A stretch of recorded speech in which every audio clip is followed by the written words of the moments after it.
Hello, everyone. Welcome to our presentation on information technology in politics. My name is Colin. I'm Britt. I'm Malavika. And I'm Prabha. And today we're going to look at all the different portions of information technology in politics.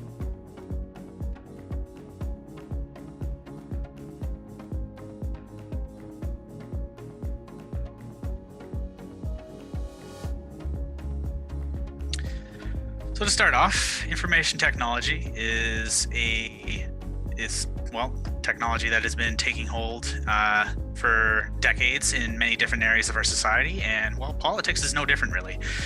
Politics is actually a really interesting subject in regards to information technology because, politics deals with policy that is made, and policy affects all of society, be it economic or even social policies.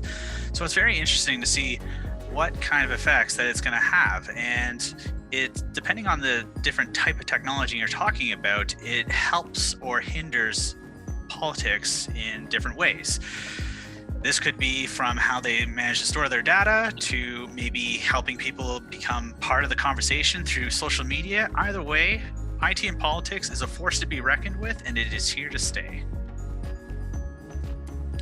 Statistics used in politics really hasn't changed much in the past decades. It started out with simple census data, which is available to anyone, as well as voting records, and all that is really just a name as well as contact information of some sort, and then which way they voted.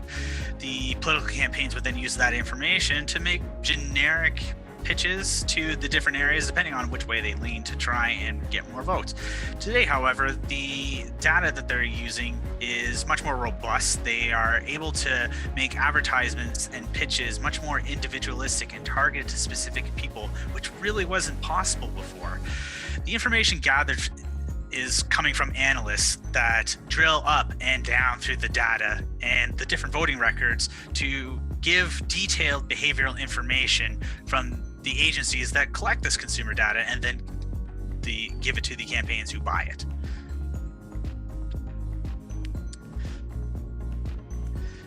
Getting more into the analysts and drilling up and drilling down through the data is the data mining.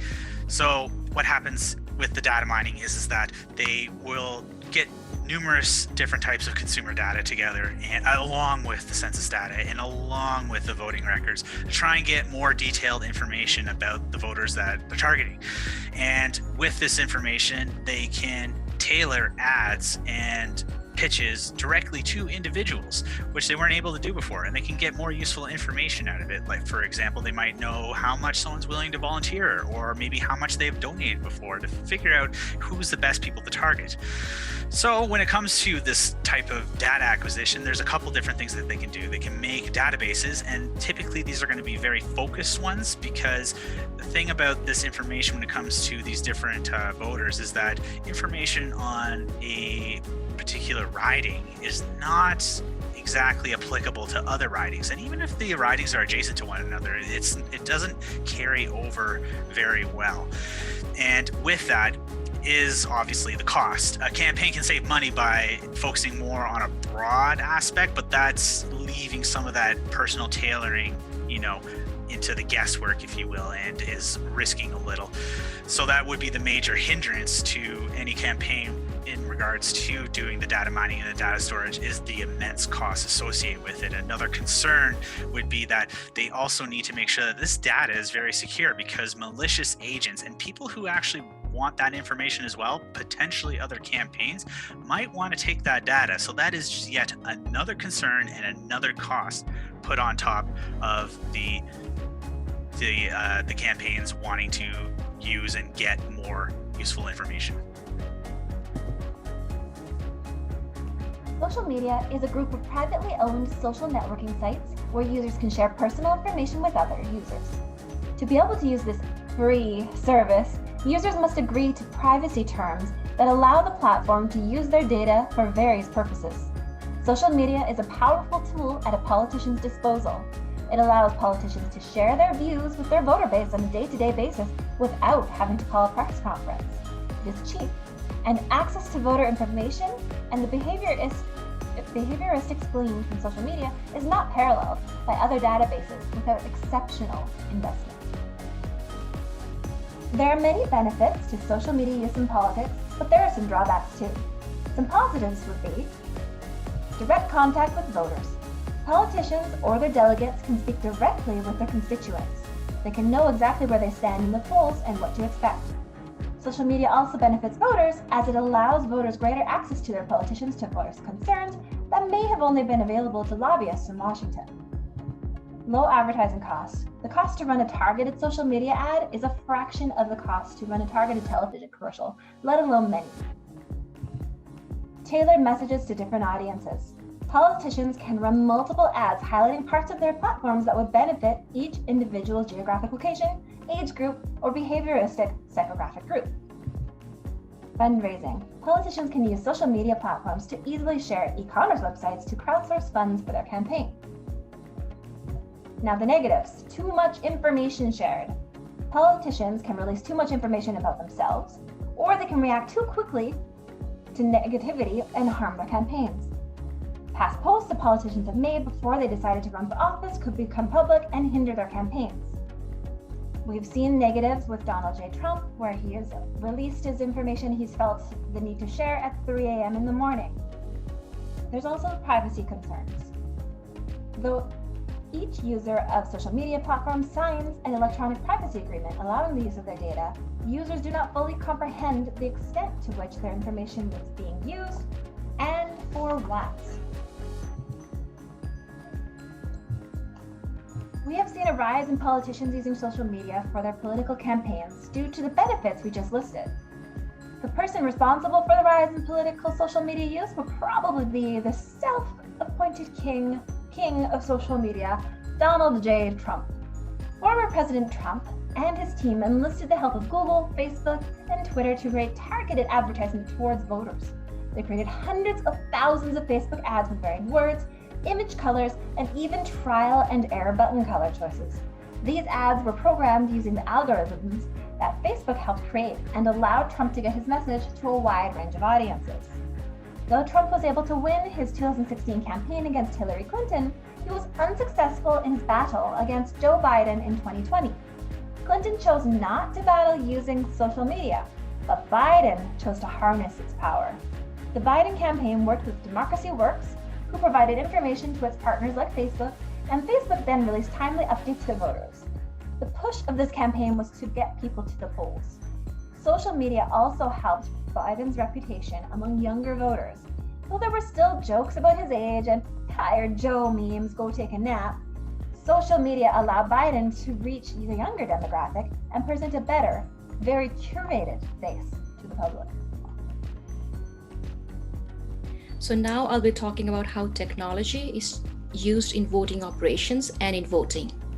So the need to accommodate voters with disabilities and the need for rapidly evolving technology has increased with the increased number of voters. The use of appropriate technology has resulted in greater efficiency in electoral administration and knowing the election results quickly. The voting operation technology refers to the logistic of voting operations, where different technology adopted for voting operations impacts the voting administration. In voting operations, planning the transportation of all voting supplies to destination are assisted by logistic systems. Database system is another technology used to store and manage information related to polling officers and the voters list.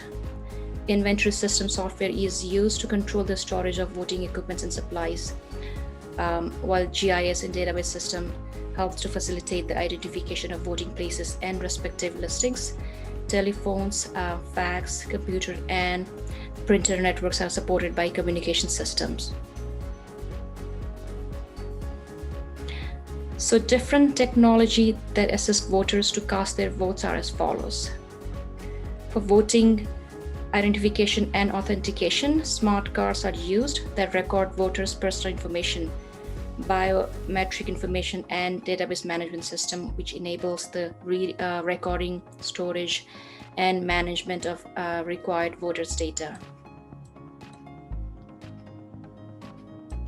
E-voting helps getting people's vote electronically.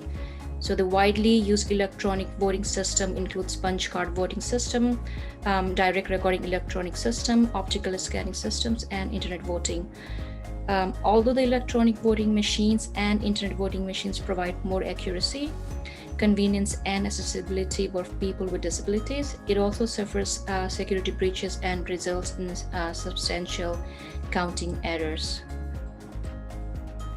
And the technology that's used for voting and vote counting are closely related. So in most voting machines also count the votes when they are cast, which provides results quickly.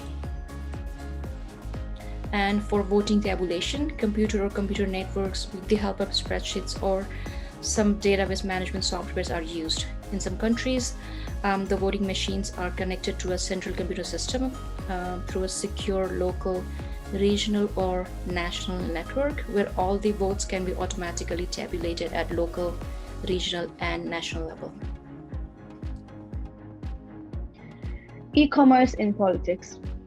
The use of internet has resulted in an increase in political participation and opportunities. Internet is used for political activities such as signing electronic petitions, online donation, political discussions, primary voting, and so on. The use of internet is determined by certain factors such as gender, age, education, income, and race.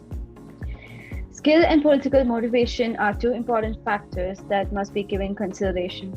That is not only the accessibility, but also the required skill and political motivation is needed. Otherwise, it would be a mammoth task to engage in the dynamic environment of politics that we have today.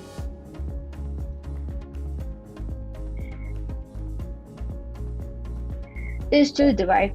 So the next two slides, I'll be focusing on two countries, the United States and Canada, and the digital divide that they face. Digital divide in the US.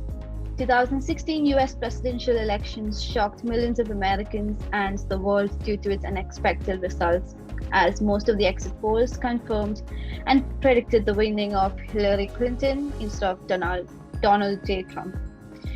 So how did US get Trump instead of Clinton? The answer was digital divide. Studies have shown that approximately 40 million Americans do not use the internet. Due to the lack of technology and information online, Americans with less access had an uninterested political lifestyle. The main reason is either they found it difficult to learn or difficult to access. Significant information barrier was faced, especially in the case of the assessment of politicians. Role of GIS. GIS, or Geographic Information System, was one way digital divide was detected in the United States. Information technology showed that areas with low income had less access as compared to areas with higher income rates. Digital divide was detected in the areas of primary voting, contacting representatives and government officials, donating to support campaigns, etc.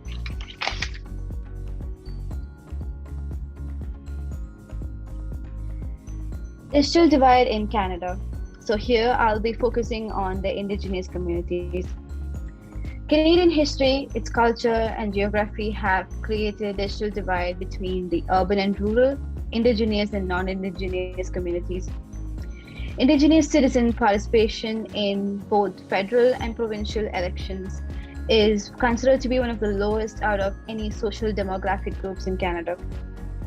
This is due to the lack of awareness and information regarding this medium.